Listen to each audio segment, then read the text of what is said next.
ខ្ញុំសូមណែនាំមើមរុក្ខជាតិពណ៌មាសមួយប្រភេទដែលត្រូវបានគេទទួលស្គាល់ទូទាំងពិភពលោកថាជាកំពូលឱសថប្រឆាំងការរលាកនោះគឺល្មៀត turmeric នៅក្នុងក្បួនខ្នាតឱសថបុរាណខ្មែរនិងឥណ្ឌា Ayurveda ល្មៀតគឺជាថ្នាំទិព្វសម្រាប់ព្យាបាលជំងឺសឹងតែគ្រប់មុខតាំងពីខាងក្នុងរហូតដល់ខាងក្រៅរាងកាយខាងក្រោមនេះជាសារធាតុចិញ្ចឹមគុណប្រយោជន៍និងមូលហេតុដែលយើងគួរប្រើប្រាស់ល្មៀត The Golden Healer មើមល្មៀត 1. សារធាតុសកម្មសំខាន់ៗដែលមានក្នុងល្មៀត 1. សារធាតុសកម្មសំខាន់ៗដែលមានក្នុងល្មៀតពណ៌លឿងទុំនិងគុណសម្បត្តិដ៏អស្ចារ្យរបស់ល្មៀតគឺកើតចេញពីសារធាតុពិសេសមួយឈ្មោះថា curcumin curcumin នេះជាសារធាតុសកម្មចម្បងបង្អស់និងជាបេះដូងនៃមើមល្មៀតវាមានសមត្ថភាពខ្ពស់បំផុតក្នុងការប្រឆាំងការរលាកកម្ចាត់មេរោគនិងប្រឆាំងអុកស៊ីតកម្មដែលវិទ្យាសាស្ត្រទំនើបយកទៅស្រាវជ្រាវធ្វើជាថ្នាំព្យាបាលជំងឺជាច្រើនប្រេងសំខាន់ essential oils ដូចជា turmerone ដែលជួយដល់ដំណើរការនៃប្រព័ន្ធសរសៃប្រសាទនិងខួរក្បាលជាតិរ៉ែនិងវីតាមីនរួមមានវីតាមីន C វីតាមីន B6 ជាតិដែកប៉ូតាស្យូមនិងម៉ង់កាណេស 2. គុណប្រយោជន៍និងការជួយព្យាបាលជំងឺរលាកក្រពះនិងដំបៅក្រពះពោះវៀនសារធាតុ curcumin ជួយទៅស្រោបនិងព្យាបាលមុខរបួសឬការរលាកនៅក្នុងក្រពះជំរុញការបញ្ចេញទឹកប្រមាត់ដើម្បីជួយរំលាយអាហារ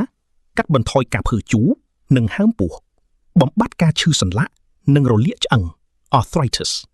ការសិក្សាវិទ្យាសាស្ត្រជាច្រើនបង្ហាញថាការញ៉ាំសារធាតុចម្រាញ់ពីល្មៀតមានប្រសិទ្ធភាពកាត់បន្ថយការឈឺចុកចាប់តាមសន្លាក់ដៃជើងបានល្អដូចគ្នានឹងការប្រើប្រាស់ថ្នាំបំបាត់ការឈឺចាប់គីមីដូចជា ibuprofen ដែរការពារនិងជំនួយមុខងារថ្លើមល្មៀតជួយជំរុញថ្លើមឲ្យផលិតអង់ស៊ីមបន្សាបជាតិពុលបានកាន់តែប្រសើរការពារកោសិកាថ្លើមពីការបំផ្លាញដោយសារជាតិស្រវឹងឬសារធាតុគីមីពីចំណីអាហារពង្រឹងការចងចាំនិងការពារខួរក្បាលសារធាតុក្នុងល្មៀតជួយជំរុញអរម៉ូនខួរក្បាលម្យ៉ាង BDNF ដែលជួយឲ្យកោសិកាខួរក្បាលលូតលាស់ល្អកាត់បន្ថយហានិភ័យនៃជំងឺវង្វេងវង្វាន់ Alzheimer's ចំពោះមនុស្សចាស់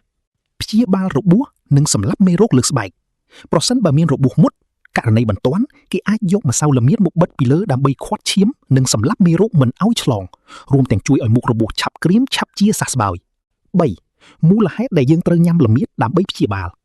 វាជាភ្នាក់ងារព្យាបាលរបួសនិងរាក់ខែលការពារកោសិកាវាព្យាបាលការរលាកកម្រិតកោសិកាជំងឺរ៉ាំរ៉ៃស្ទើរតែទាំងអស់គឺផ្ដើមចេញពីការរលាកតូចៗនៅក្នុងខ្លួនដែលយើងមើលមិនញាតល្មៀតចូលទៅបិទ switch block ម៉ូលេគុលដែលបង្កការរលាកនោះធ្វើឲ្យរាងកាយមានឱកាសស្ដារខ្លួនឯងឡើងវិញ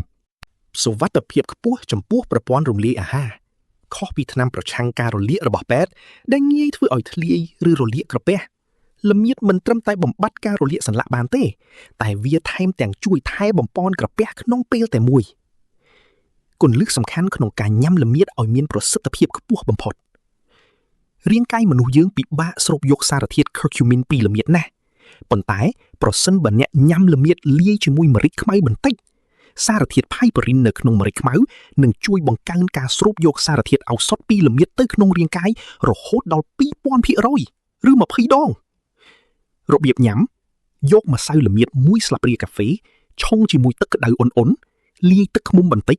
និងចុងស្លាបព្រាកាហ្វេនៃម្រេចខ្មៅពិសានៅពេលព្រឹកឬអ្នកអាចយកវាទៅធ្វើជាគ្រឿងទេសស្លការីឆាគ្រឿងឬខជាដើម